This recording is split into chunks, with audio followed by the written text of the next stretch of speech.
Hello, everybody. How are you doing? And welcome to Shadow at Night. This is Wednesday, May the 9th, 4th, 5th, 6th, 7th, 8th. Hang on a minute.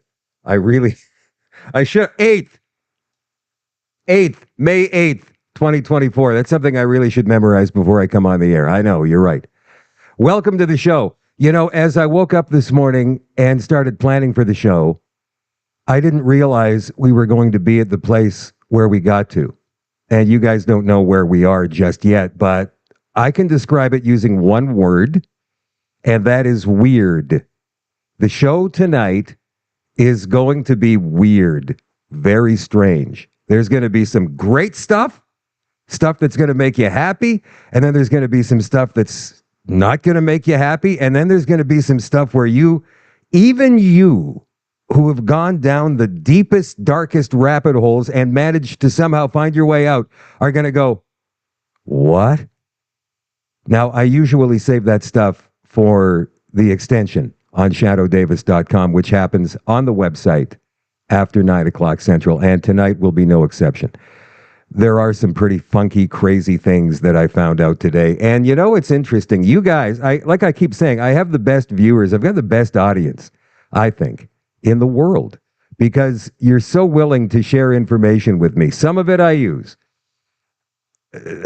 I can't possibly go through it all in one day. I do have certain go-to sources that I use more often than not. I spend a lot of time perusing the internet on all kinds of different search engines to uncover things that, you know, it's like following a scent, like a bloodhound, right? You go, well, I need more. And so you start digging and digging and digging, and you find out more. And then you go, ooh, I don't want. So that is the kind of thing that's coming up for you on the show tonight. Let's go say some hellos. We are streaming live on 7 different platforms tonight. The website, of course, shadowdavis.com. Then there's Facebook, there's YouTube, there's Twitch, there's X, there's Telegram, and then there's Rumble. Hello, Randolph. Randolph says, what do you say, Randolph? You went by too quickly. Weird usually translates into views. Well, that's, yeah, maybe. I don't know. But, when you go down that rabbit hole, and you go, oh, that's really kooky. Glenn is watching tonight from Kenora. Hello, Glenn. Sharon is watching in Quebec. Dodie Ann, weird is better than wacko. Yeah. Colleen's watching from Madoc, Ontario. Barb is watching in Stony Mountain. Linda, hello. Eyebrow, Saskatchewan. Are you kidding me? There's actually a town called Eyebrow? Really? Eyebrow. Okay, I'll go with that. Bren is watching from Cambridge. Lorna is watching in Southeast Saskatchewan. And one more here. Elsie is watching from Winnipeg. Welcome to you guys watching on X and Facebook. If you don't mind, let's get a like and a share out there on Facebook, and a repost and a heart if you're watching on X. If you're watching on Rumble tonight, hello, the interpreter, notable, Mama Bear 2086, Sass 208 in Alberta, Little Farmer, Adela. Ooh, hang on a minute. I'm going to turn that down. There's 2 of me going on right now in my ears. Who else is watching? Samor is in Swan Hills, Alberta. Cosford is watching in Wellesley, Ontario. Wanna Keeper is here tonight. Hello, everybody watching on Rumble. And if you are, please hit the share button beneath the screen that highlights the URL above the screen. And from there, you can copy and paste the link into your favorite social media, email, or group. Again, let's get it out there to as many people as we possibly can. And don't forget, please, on Rumble, to give it a thumbs up. That really gets the show going through the 100 million plus Rumble community. The show is brought to you by Canada Nano Silver, CanadaNanoSilver.ca, with $2 from each purchase from now until conference time. I guess it's a conference. I keep wanting to say showtime, but it's a conference. It's the Stronger Together Conference in Beausejour, Manitoba, which is 20 minutes northeast of Winnipeg on Highway 44. It's kind of like a bedroom community of the larger metro area. Anyway, that's where Ken Drysdale is putting on the Stronger Together Canada conference, which is going on June 21st, 22nd, 2030. Shelled out his own money for this in terms of renting everything, getting everything ready, all the speakers, entertainment, travel expenses for some people. Yes, he's done that. He's gone to his own pocket. So Kevin and Anna from Canada Nano Silver said, we can help out with that. So $2 from the purchase of every product between now and June 21st will go towards helping out the Stronger Together conference. And by the way, if you want more information on the conference, go to manitobastrongertogether.ca. All the information is there, who's speaking, and the ticket prices and all of that. Canada Nano Silver with some great products, including the Immune Gummy. Simplify your daily immune support with convenient and delicious Nano Silver Immune Gummies. Each serving contains powerful triple action Nano Silver, elderberry, vitamin C, zinc, and vitamin D3 to help supercharge your immune system. Safe and proven Silverceutical Nano Silver technology works alongside your body's immune system to help you stay healthy and strong for everything that life throws at you. Go to CanadaNanoSilver.ca for more information. Find a retail location on the retail locations tab, obviously. And it's free shipping with a product order of $250 and over. CanadaNanoSilver.ca. All right, now this is something that was sent to me by one of our viewers from Ottawa named Cindy. I hadn't heard about Melissa before, and I've been in contact with Melissa through Twitter all day long. Melissa says she's a Pfizer whistleblower, the only one actually employed as a long-term Pfizer employee. She says, I am tired. I'm tired of feeling like an imposter. I'm tired of feeling like I have no hope. I'm tired of fighting, debating, posting, and researching. And here is Melissa's 48-second message to all of us. Hello, everybody. My name is Melissa McAtee, also known as Melissa Strickler. I am the Pfizer whistleblower that was in manufacturing quality for about 5 years at Pfizer, but employed total for about 10 years. I just wanted to put a video of my face out there with my voice stating I am not suicidal. Me and my husband have a happy, healthy marriage. I love my son. I love my family. We have no familial disputes, nobody with mental health issues. I've had no work done on my home, no work done on my car. If anything happens to me, it is big pharma, big tech, big gov. Nothing is done by myself or my family, my husband, anybody that we know. Just wanted to put that out there. Thank you. Now that's pretty heavy. Melissa will be joining the show on Monday night at 8 o'clock. We just confirmed that 10 minutes ago. And I can't wait for that show. Monday night, Melissa McAtee, Pfizer employee, Pfizer whistleblower, here on the Shadow at Night live stream. Now, we got this news this morning. Chris Barber actually is the one that posted it first. And I went, wow, congratulations, man, through Signal. And we had a little bit of a conversation. And so I put it out there on Facebook. It's all over social media. Everybody's been sharing all day long. The no contact order that was imposed by the courts against Chris Barber and Tamara Leach was lifted this morning. And Tamara went on to say, just to ensure clarity, the no contact order between myself and Chris was dropped by the judge this morning as the evidence portion of the trial is concluded. The rest of my conditions and no contact orders still stand for now. So that means there are other people that Tamara can't speak with or can't be seen with publicly. At least I would imagine that Tom Marazzo is one of those people and a few other folks from the Freedom Convoy. Tamara goes on to say it's a step in the right direction, and I am grateful for the win, and those two will be appearing on the show at some point very soon. I invited them to come on tonight, but I think they're getting together and having a beer in public tonight. So maybe tomorrow night I'll bother them again tomorrow. All right, let's begin. This is something I found very interesting because I didn't think that people noticed. You know, I didn't think that people were noticing that they couldn't share news anymore on Facebook or Instagram. I didn't think people were noticing they were getting that message.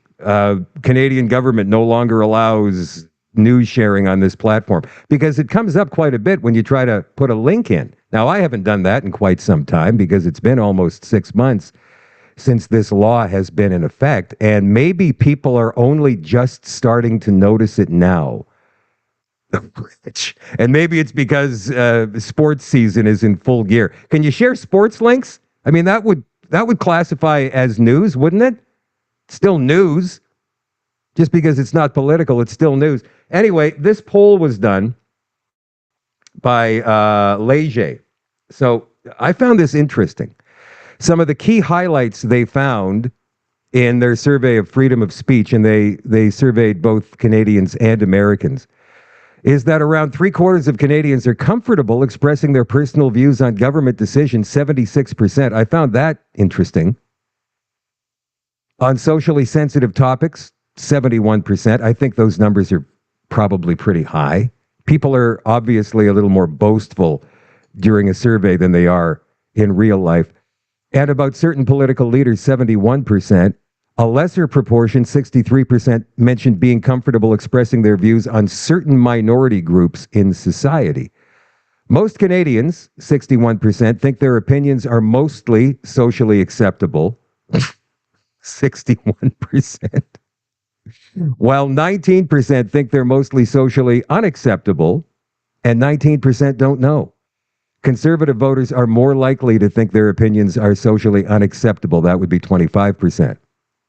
I don't even know why this is important. Who cares if it's socially acceptable? We make it socially acceptable. You're not a product of your environment. Your environment's a product of you. Remember that. 62% of Canadians think it's tougher to voice their opinion in their own country, while 27% think it's easier. I don't know how they would ever come to that conclusion. Do you? Seems kind of strange to me. Conservative voters, 70%, and Canadians aged 55 or older, 70%, are more likely to think that it's tougher now to express their opinion. More than half of Canadians, now this is the one that got me, obviously, 57% feel that freedom of speech is threatened in Canada. Well, more than 1/3, 36%, think the opposite.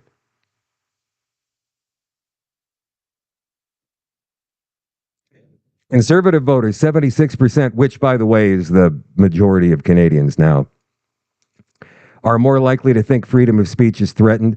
Overall, Americans are more likely than Canadians to think that freedom of speech is threatened in their country. 6 out of 10, 60% of Canadians are confident the next election will be free and fair. Even with all this Chinese interference news that's flying around, that amazes me.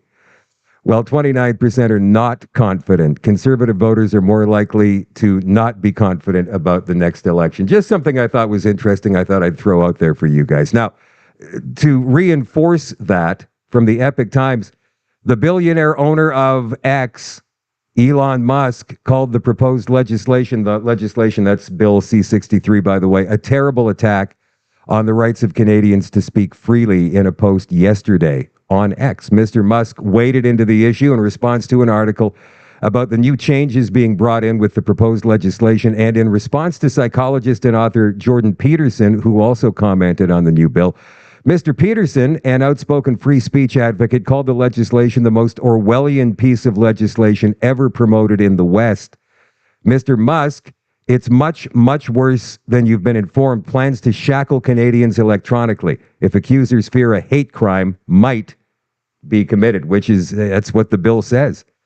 Mr. Peterson has been an outspoken on issues of free speech, including his opposition to the Liberal government Bill C-16, which added the protection of gender identity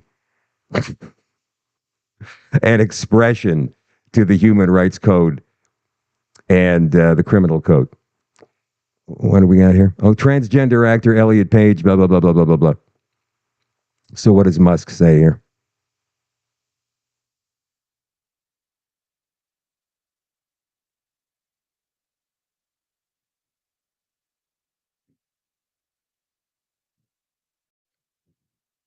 It's probably right up at the top. Oh, I guess he just said a terrible attack on the rights of Canadians to speak freely. I guess that's it. So we make a complete story out of that. Well, I suppose it is when somebody of that wealth and influence pipes in on a political issue in a country he doesn't live in. Yeah, I suppose so. Here's another poll for you guys, especially for you guys living in British Columbia. This is very interesting because I don't think the Conservative Party of British Columbia has led a poll in that province since maybe the 1960s. And here they are leading in the latest poll. This poll came out today. Let's see who it's from. Quickly, this stuff has been up on my computer screen now for like the last 5 hours. Yorkville Strategies Inc. came out with this poll a couple of days ago. Well, they did it a couple of days ago and released it today. And so the Conservative Party, now this is within the margin of error and the sample size is smaller than the ones we're used to, but the BC Conservative Party is now 37% of the decided voters, whereas the NDP, the party in power, is at 35%. And if you look at the election results from 2020 right next to, you see the NDP is down 13 points and the Conservatives are up 35 percentage points.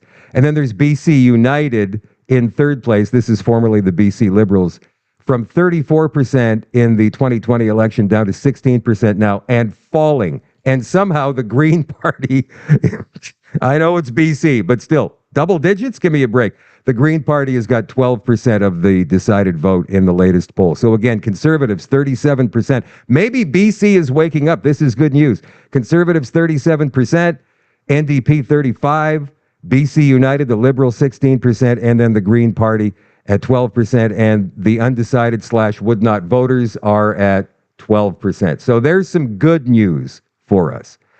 This is interesting. Comes from iPolitics. We've got some video to play for you on this as well. The Liberals should prepare for a summer of discontent. Union leaders, public union leaders, got up today for a press conference. And they started threatening the federal government and, of course, all Canadians, because we're the ones who rely upon their services. Not because we want to, but in most cases because we have to. We don't have a choice because it's government stuff, right? This is about reduced telework hours. In other words, you have to show up at work in order to get paid now because the pandemic response is over. So the union leaders are saying they'll be organizing a concerted, unified action across the country in protest of a new federal directive requiring civil servants to go into the office 3 days a week. Now, this is the Public Service Alliance of Canada President Chris Aylward joining fellow leaders on stage at the press conference today. And here's what he had to say. This is the right-wing premiers. This week, we have filed a series of legal challenges against the government, and we'll be encouraging our members to file tens of thousands of individual grievances to force this government to withdraw their mandate. The Trudeau Liberal government better prepare itself for a summer of discontent.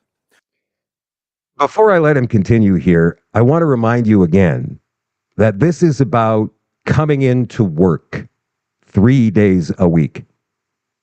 As much of Canada has to get ready to go to work 5 days a week, or if they're working more than one job, maybe 2 jobs, even 3 jobs, they get to work 7 days a week, 12 hours a day, just to pay their rent and keep the power on.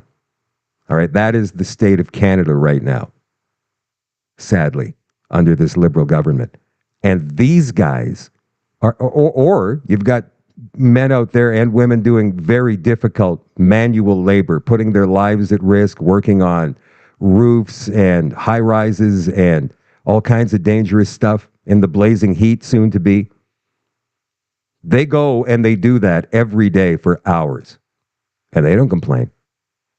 But now we've got federal employees who belong to CUP W or CUPE or whichever union complaining about having to go into work, sit in front of a computer screen at a desk.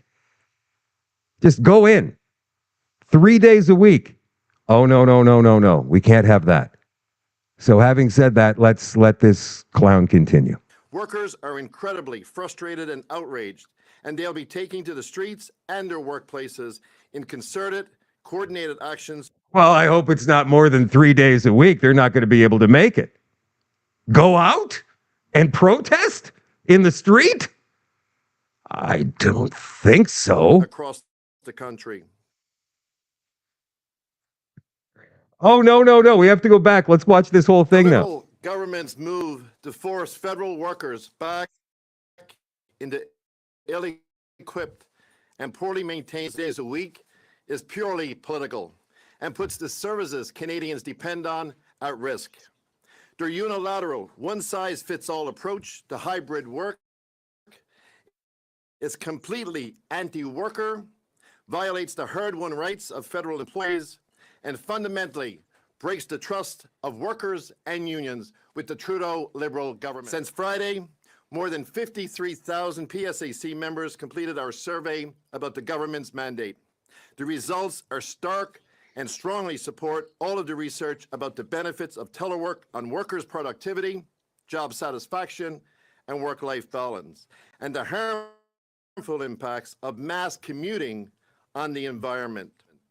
Workers feel betrayed, and we will be using every recourse we have available to fight this mandate and enforce a telework model that works for workers and not right-wing premiers.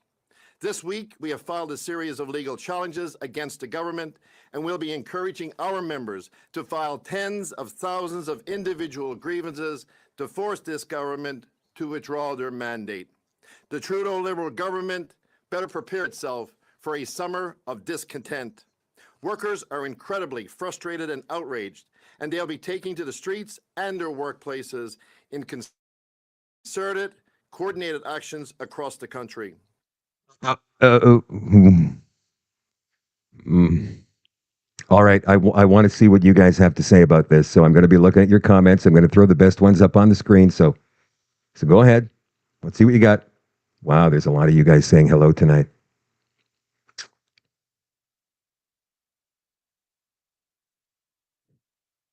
What does Judy say here?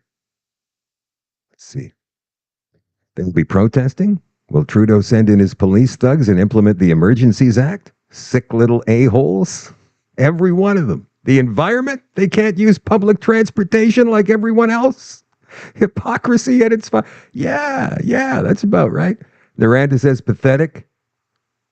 Dorothy says entitled Cracker Jacks. Chuck says ridiculous. Kathy says fire them all.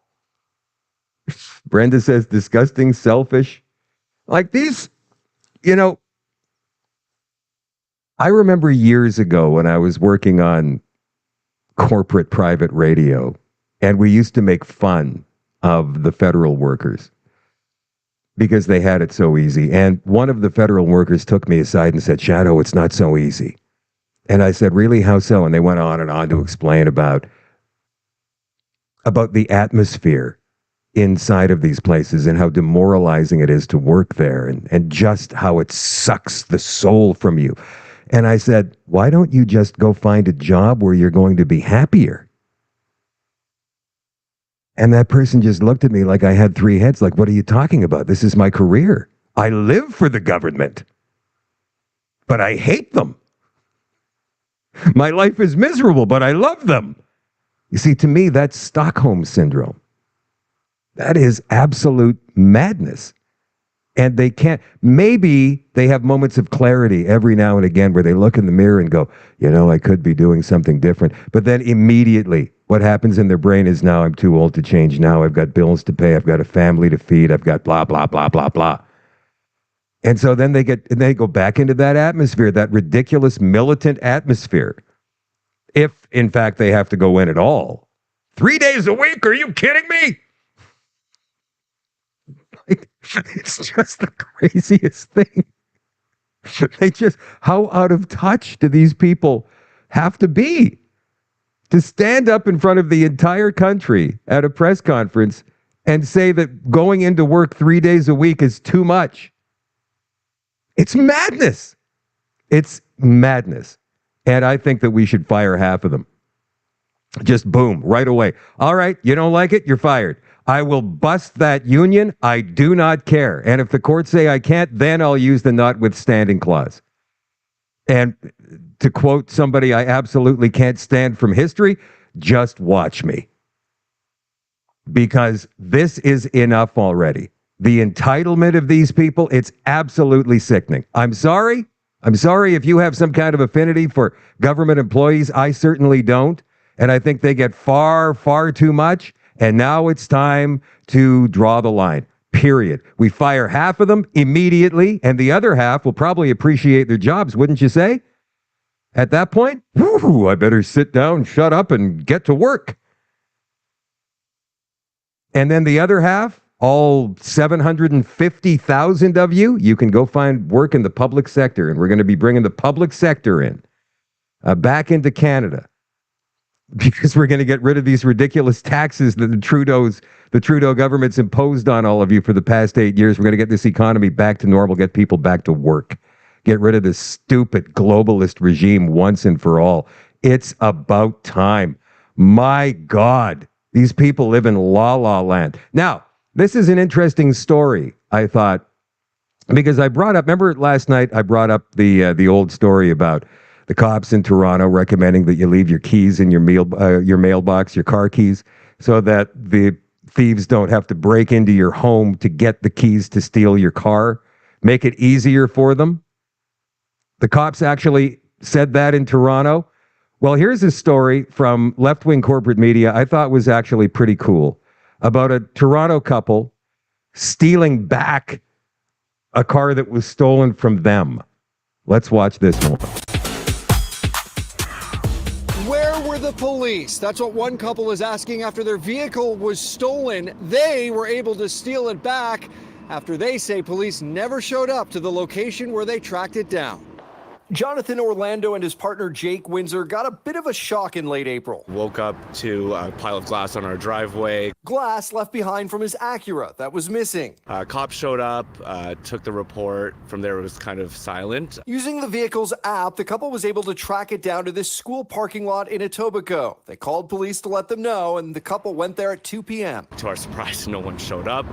We waited out here in the parking lot until about 10 p.m. He was literally standing on the road trying to flag down a cop because we couldn't get anyone to come. The thieves who stole their vehicle and parked it here Seems like this was a secondary drop-off point. put a club lock on the wheel. The thieves are protecting it from other thieves, which says a lot about the state of the city. So they say after police didn't show up, I decided I'm not handing my vehicle over to these guys. they stole it back. Second, the thieves put the club on the car they stole so that other thieves wouldn't steal it from them. That's hilarious. Luckily, CAA came and within 10 minutes, mind you, and saved the day for us. They had the vehicle towed to a delership for repairs. They again called police, who said they'd send someone to the dealership. Provided the address, it'll be there in 15 minutes, but then nobody even followed up until the next day. Per the dealership, they didn't even actually go look at the vehicle. They just verified that it was there. They say they're still waiting for an update on where the investigation stands. A Toronto police spokesperson said officers in the division where the vehicle was located were dealing with, quote, 14 priority 1 and 31 priority 2 calls, our highest priority calls,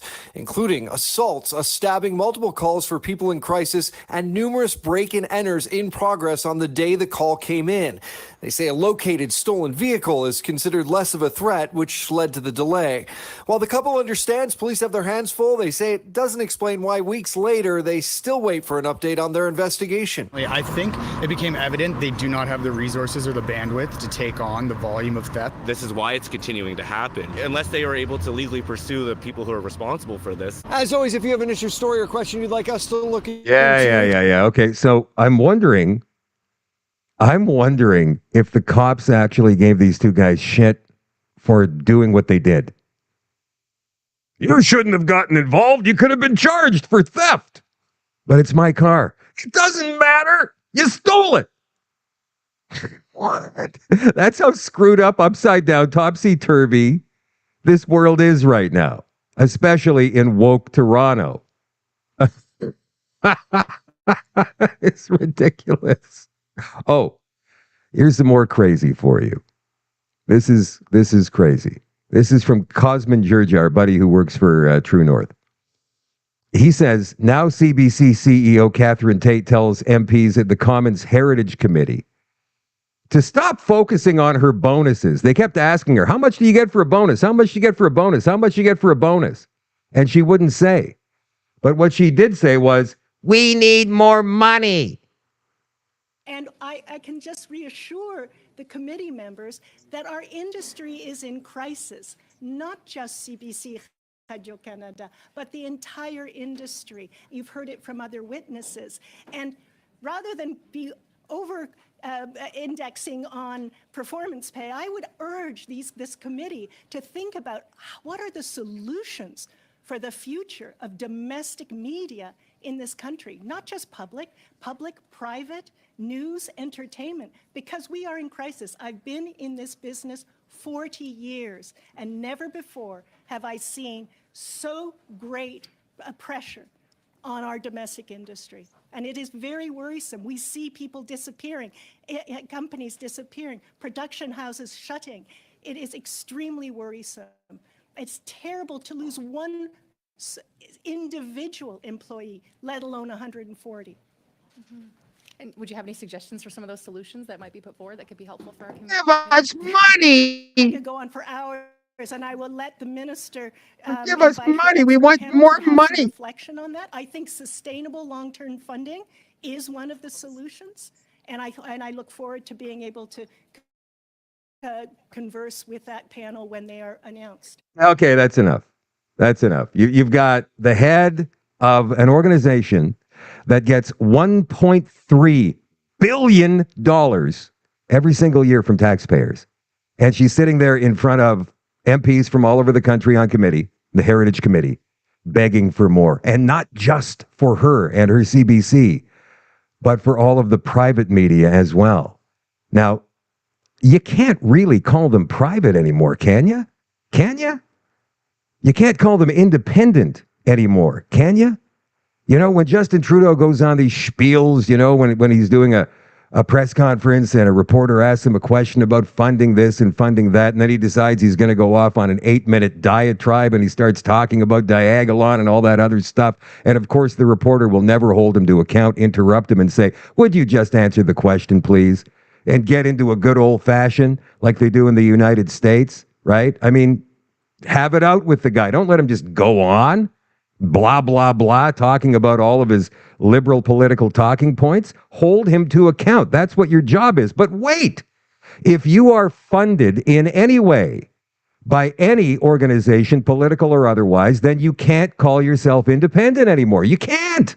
You are not independent media at that point. You are bought and paid for media. And that's why I will never, ever, ever, ever take a cent from any outside organization for this show. And any independent media who does is no longer independent. They are controlled. Controlled media is not trustworthy media.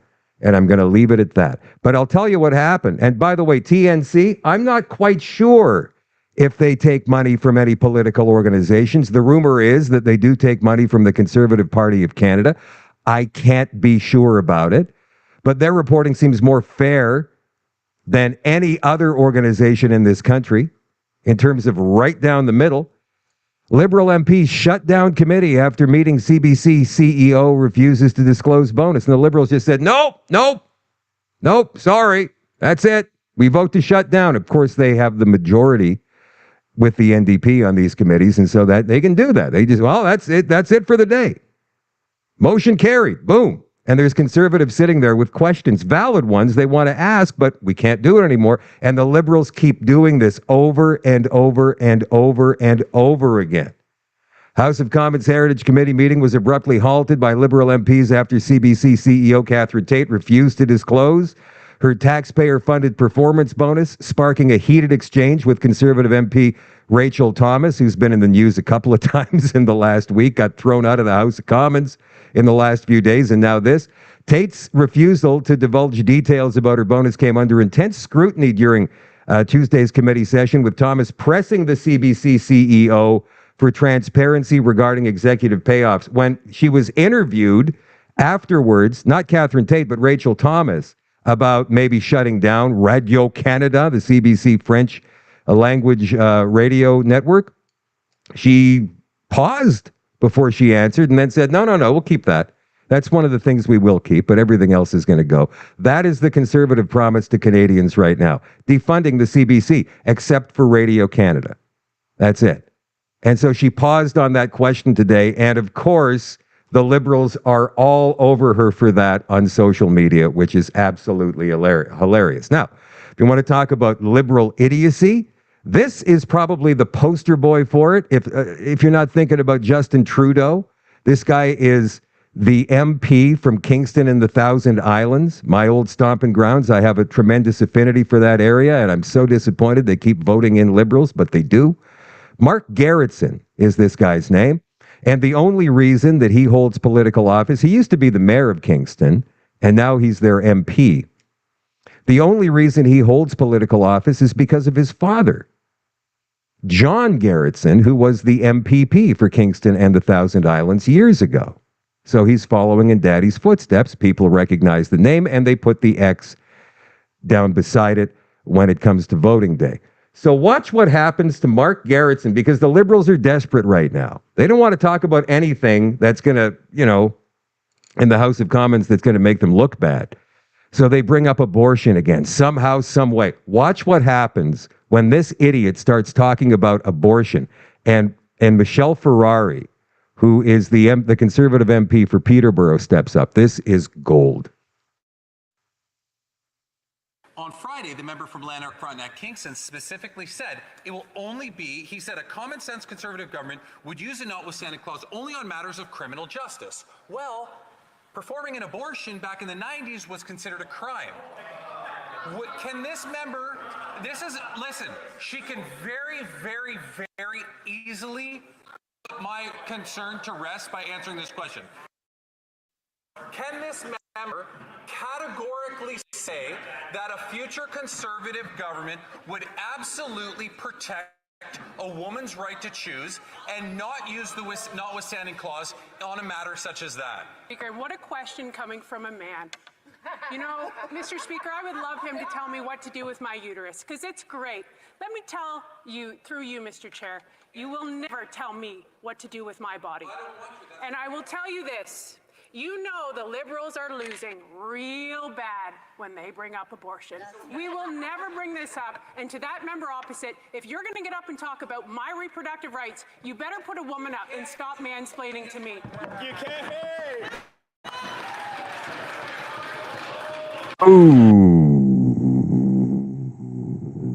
Oh, the all-inclusive feminist liberal party takes one in the schnoz.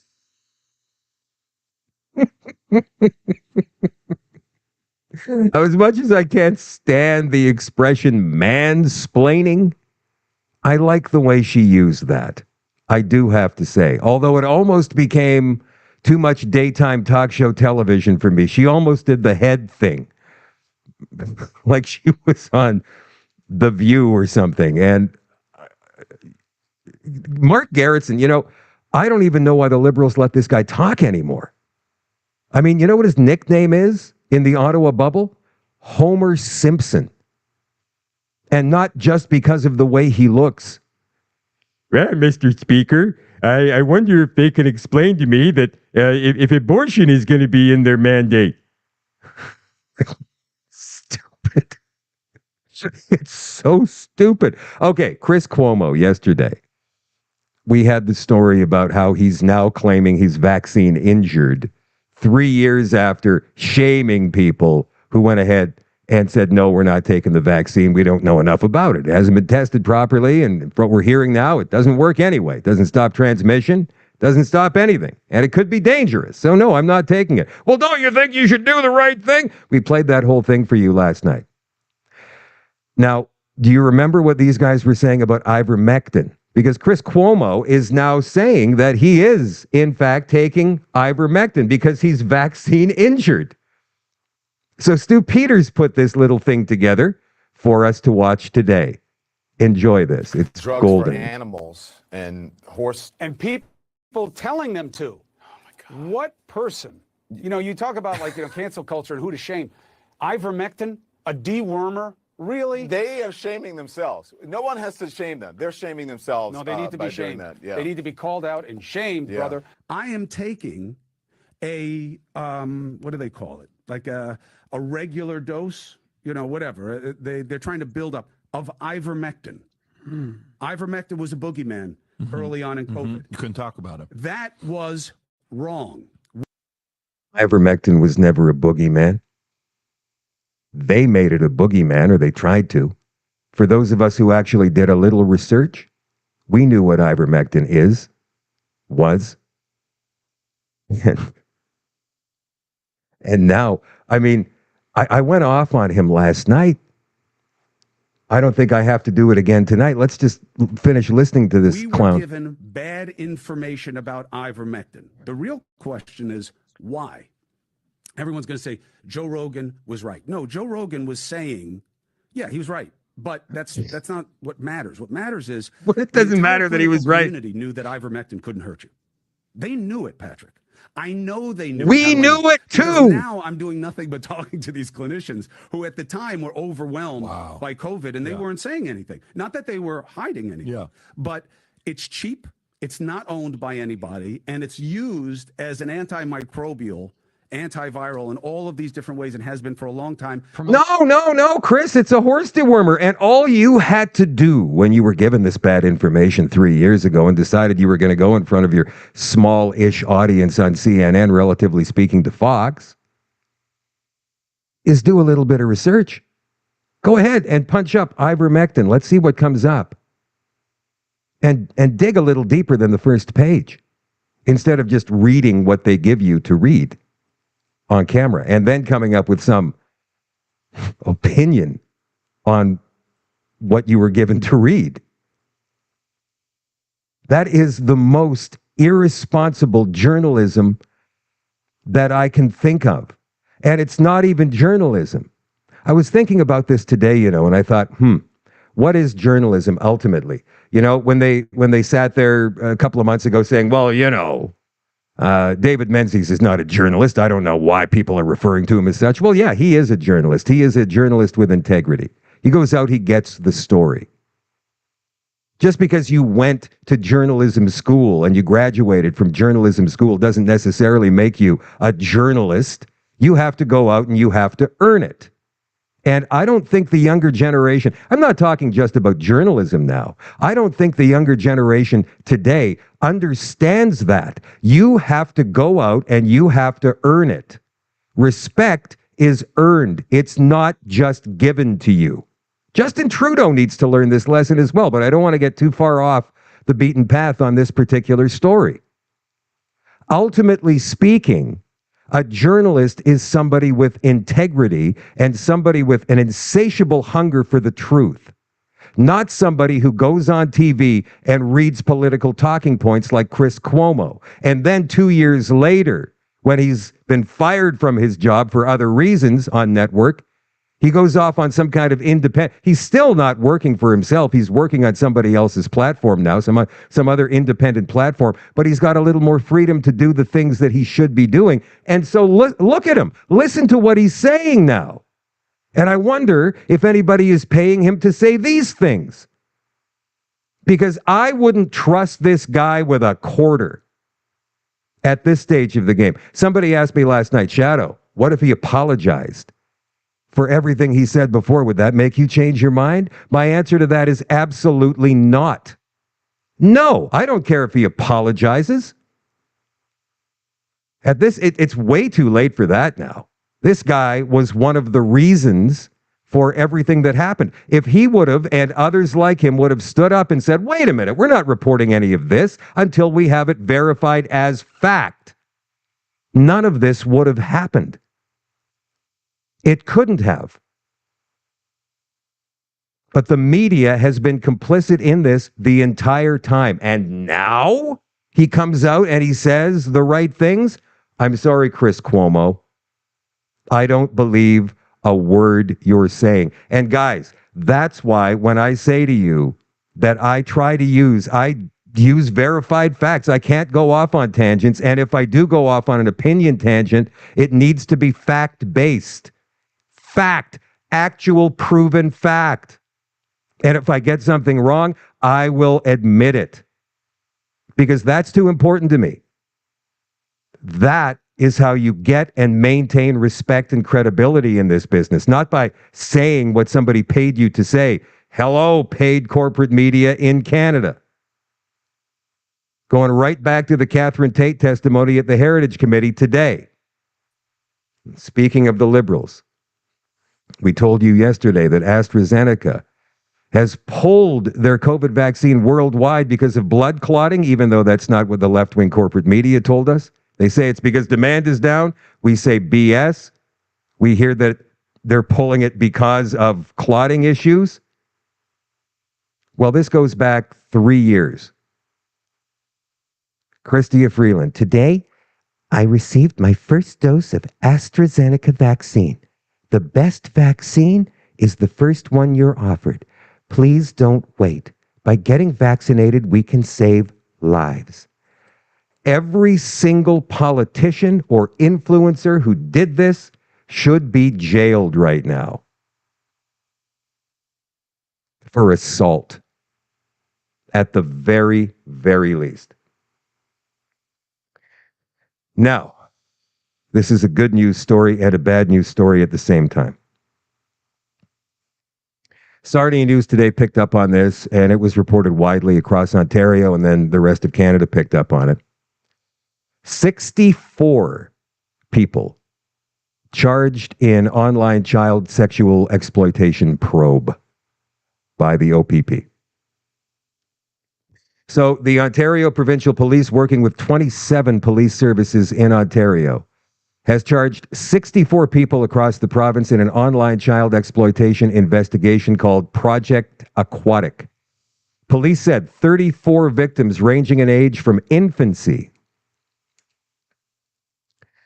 to 17 were identified, while investigators protected another 30 children from exploitation. Investigators laid a total of 348 charges related to child pornography or the sexual abuse of children. OPP Detective Staff Sergeant Tim Brown, who coordinates the provincial strategy to prevent child sexual abuse and exploitation online, said officers seized 607 electronic devices. Today, electronic devices can accommodate as much as 1 terabyte of storage. 1 terabyte can store up to 250,000 photos or 500 hours of video, said Brown. An officer examines each photo and video. We apprehended a suspect who possessed multiple devices and had hard drives amounting to more than 21 terabytes of data. You can look up the OPP on X and see the entire 20-minute press conference. They rolled out a 20-minute press conference today. I would say good work by all of the police associated with this investigation. Now, this I don't know what to make of.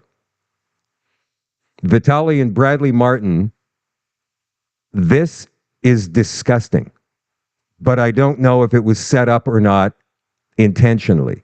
I don't know the circumstances that surround this, and I just want to be clear on that. You may have seen this video yourself already. Vitaly and Bradley Martin just caught 1996 Space Jam producer and writer Herschel Weinrod trying to meet up with a minor. Okay, so he starts off by saying, I thought she was 23 or whatever. Now, keep in mind, this guy is 76 years old. So let's watch this video. You're going to be disgusted by this. What's your name?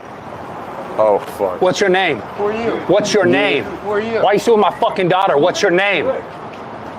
What is your name? Boris. My name is Boris. Boris, what's your name? Shake my hand. What's the problem? Why are you suing my daughter? You know how old she is? I have no idea. You have no idea. I have no idea. You have no idea. No. What the fuck you thought was gonna happen here? Nothing. We're gonna have a pizza. I don't know. Pizza? Yeah, you don't know? How old is she? Brad. You know how old she is? I matched with her. She was 23. 23. Is that what the conversation looked like? You know what the text messages? She was 23 on a 23. dating site. On a dating site? Yes. Yeah? Yeah, she was 23 on How old is she? site. I have no idea. Lila, how old are you? 15. I'm sorry. She was 23 on a dating site. All we've done is So talk. she didn't tell you how old she was? She did. She did? Yeah. How old is she? She said she was 15. How did she tell you how old she actually is? She said she's 15. She said she's 15. Why are you here? Why are you sitting here? I'm just having a... With a fucking 15-year-old? Having a pizza. Piece of pizza with a fucking 15-year-old. It's not against the law. You think that's okay? I think it's not against the law. It's not against the law? No. Is that all you spoke about to her? We've just been talking. Really? Yeah, we've been talking and flirting. It's not a big deal. Where are you going? I ordered a pizza. I'm gonna go. Okay, have a seat. Have a seat. Why? I'll sit with you. I'll eat pizza with you. We're just having pizza, right? Sorry. Sit right here. Sorry. Sit right here. Sorry. Where? I don't know. Whoa, excuse me, sir. Excuse me. You said you wanted to kiss, touch, and lick, whatever? Yeah. Right? Yeah. It's just weird. I don't understand what people So you're a say. pedophile trying to meet a 15-year-old. Oh shit! I'm sorry, it's not a boy. It's a girl. Whoa. Yeah, you are. Wait. We need to hear audio. We need to hear audio. Look at this guy. Look. Clown. All right, let's go. Let's go. Yeah, I'm gonna say. What are you doing? It's like. I'm like, we can't grab him. Yeah. Yeah, you can't grab him. Nope. You can't do that. Let him go. Let him go.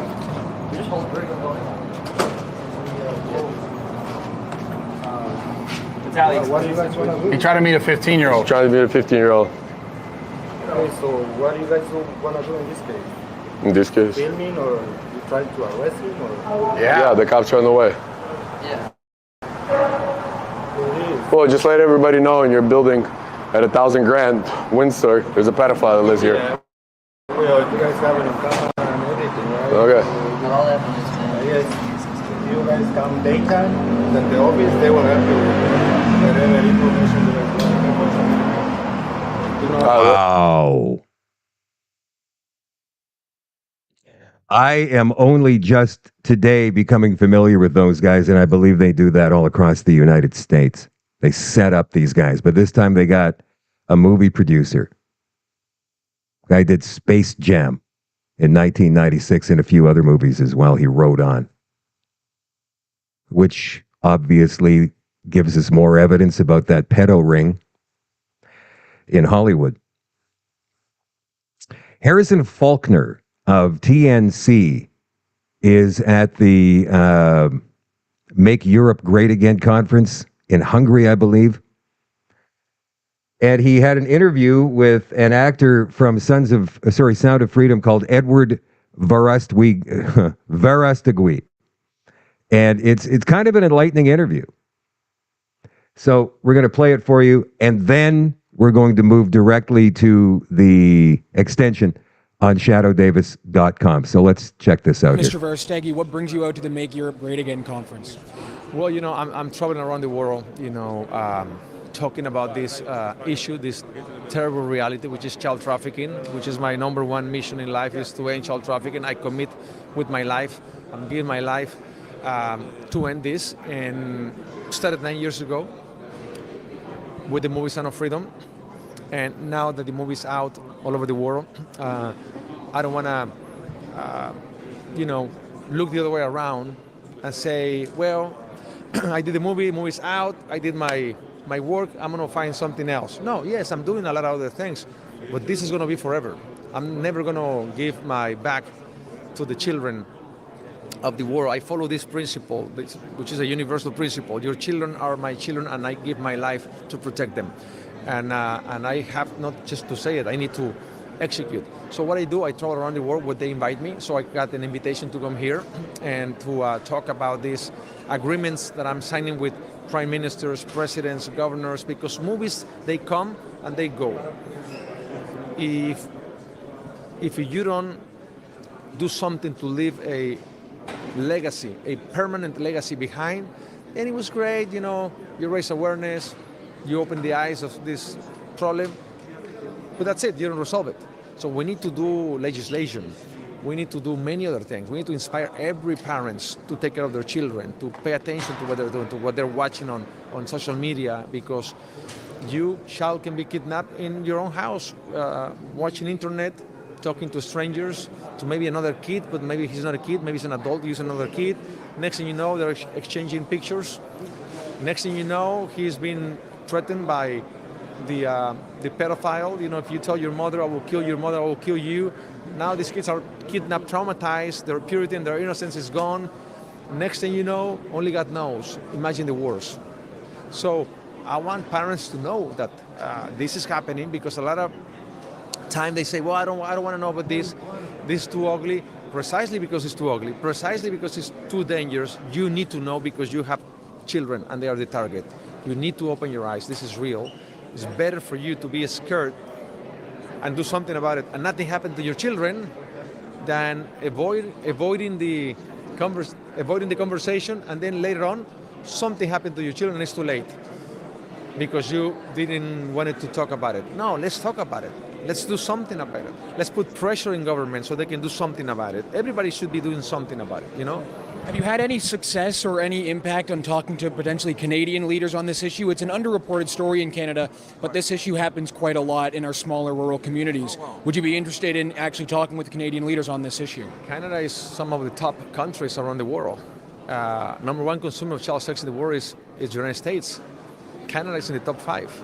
So definitely we are planning. I just actually spoke to someone from Canada actually last night, and that person is going to connect me with other leaders from every sector, business sector, media sector, political sector, to do a private screenings for all these sectors in Canada in different cities, and then hopefully to sign an agreement with whoever wants to participate in the government, because this is not a left or right issue. This is just these children. It's a humanistic. We all should be paying attention to this, regardless of your belief system or whatever. You know what? Children are children, and we need to protect them. And I am planning already to come to Canada very soon to do something about it over there. Your film, Sound of Freedom, was a success in Canada, of course, but we had our state broadcaster journalists to review films, write off your film as a far-right fantasy, and kind of diminishing the issue of child sex trafficking. What do you say to people who try to write off your film and diminish the issue that you're fighting for? Some of them are pedophiles, some of them. I'm not saying that person is, because I don't know. But we have done some investigations, and happens to be that those who reviewed the film in a very bad way, in a very negative way, first of all, turned out that they have never seen the movie. So how can you destroy a movie that you haven't even seen it? You may not like it. It's good. Hey, we're good for, art is subjective. You can say, I don't like the acting, I don't like this, too long for me. Hey, it's all good. But when you're attacking the problem, this is not real, this is a conspiracy, there's something suspicious there. It's like, who's going to be against a movement that is saving children? And listen, we always send an invitation to left and right. Unfortunately, sometimes a lot of people from the left, they don't respond. Maybe there's a reason, because many of them, they are trying to legalize pedophilia. So maybe this movie is like too much light in the darkness, that they get, hurt. And but it's real. There's people who are trying to legalize pedophilia. They already are taking the word pedophilia to replace by minor attraction, and that's how they're gonna keep going, keep moving. And then, what is gender ideology?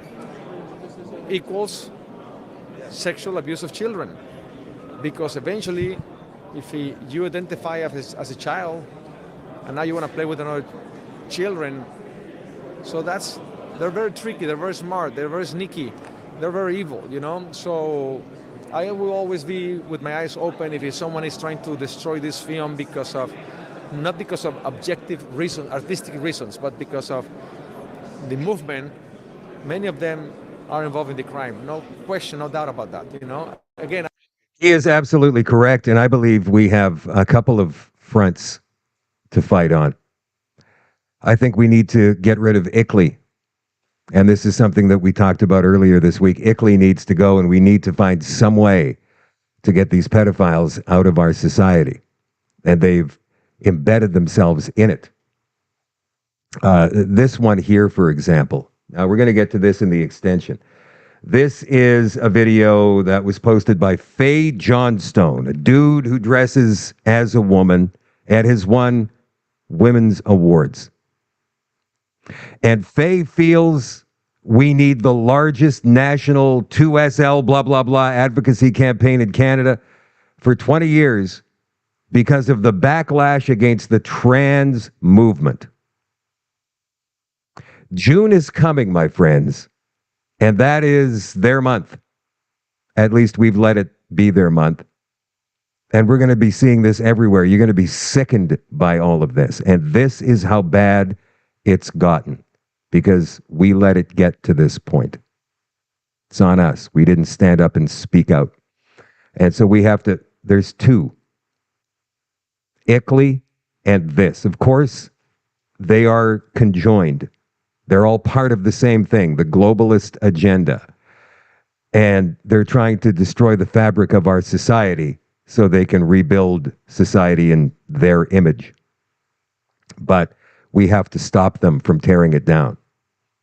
And so we're going to discuss this in the extension coming up in just a couple of minutes on shadowdavis.com. And also this video here of a man who thinks he's a woman being given a baby in a hospital. The leader of Hezbollah has called for the murder of gay people. His name is Hassan Nasrallah. And more, all coming up in the extension on shadowdavis.com in just a couple of minutes. For those of you not joining us over there, I love you all. I appreciate you all. And I will catch you tomorrow night at 8 o'clock Central for another Shadow at Night live stream. For those of you who are going to be coming over and joining the extension, I will see you in 2 minutes' time. Bye for now.